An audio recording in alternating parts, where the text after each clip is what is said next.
I fell in love with Nepal as a 4-year-old when two old maids who lived next door to my grandparents, gave me a book called East of Kathmandu. I couldn't read it. It's a beautiful book with lovely sepia tone photographs. I couldn't read it, but I could look at the wonderful pictures of the palaces and the tombs, and I thought, I'm going there one day. Well, this was 1943. Nepal was still a closed country and I was 4 years old. During my national service, I spent some time with a few Gurkhas who taught me how to cheat at cards.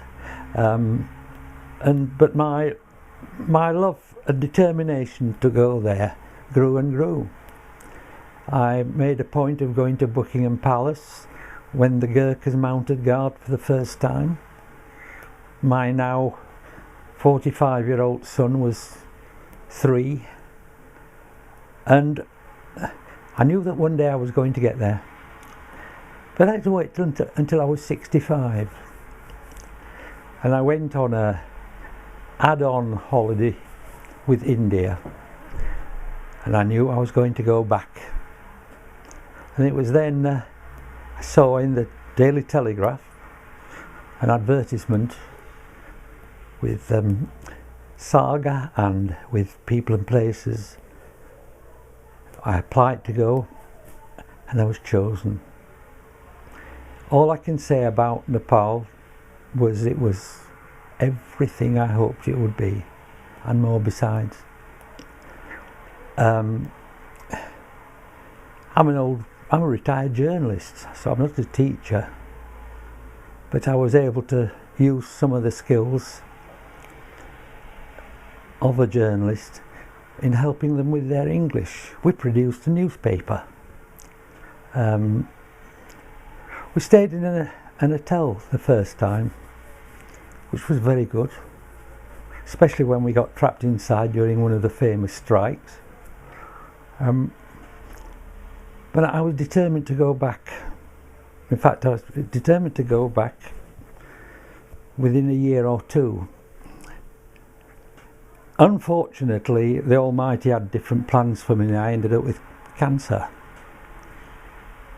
And although I'd applied again with People and Places, I was told by my doctor, a diminutive Burmese doctor, brilliant young lady, "You not bloody going," she says. So I didn't, and I was determined to go the following year, and I couldn't. Same problem. But no one was going to stop me this time. And in fact, the Almighty was on my side as well.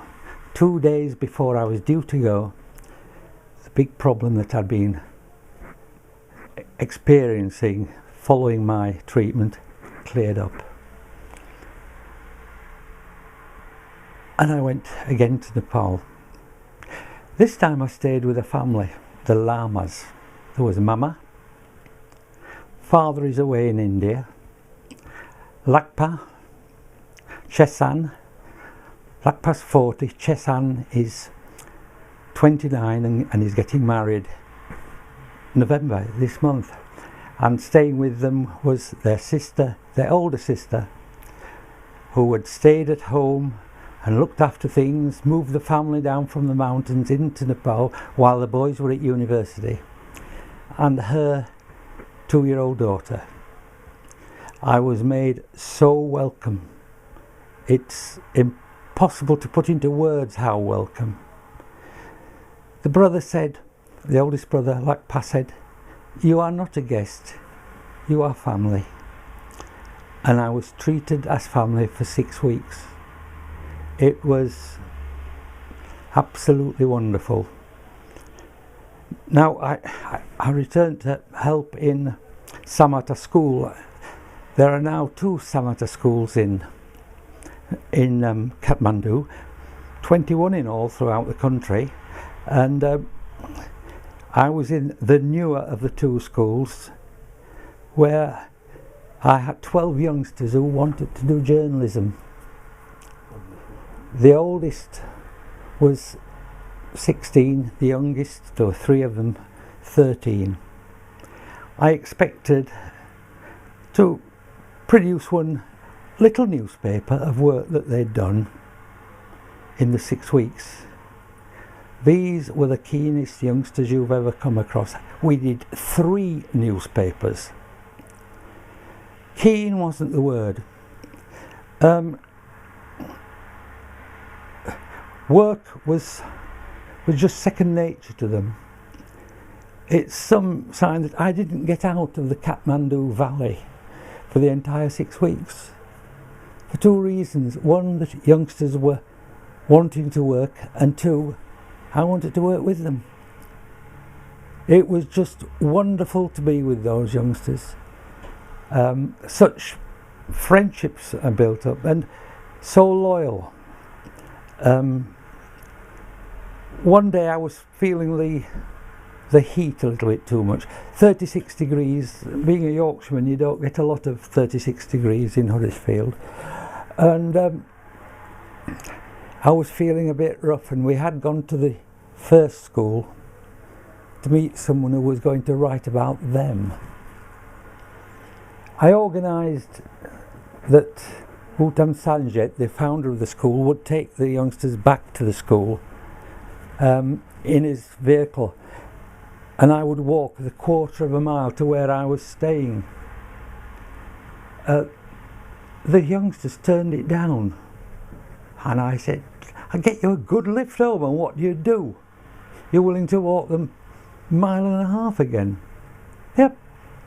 What they did, they guessed I was feeling rough, and all 12 took me home and said, "Look after Grandfather Peter, he's not too good."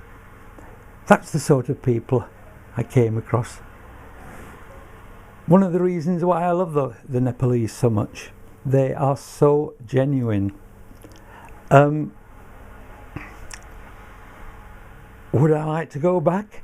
Well, if the Almighty sticks on my side, yes. I would like to go back. Would like to go back, yes, very quickly. Because once you've been to that country, once you've met the lovely people, you are just smitten. And I shall always be grateful to people and places, and to social tours, people and places for choosing me to go, social tours for looking after me when I got there. I shall always thank them for, yes, allowing me to live my dream.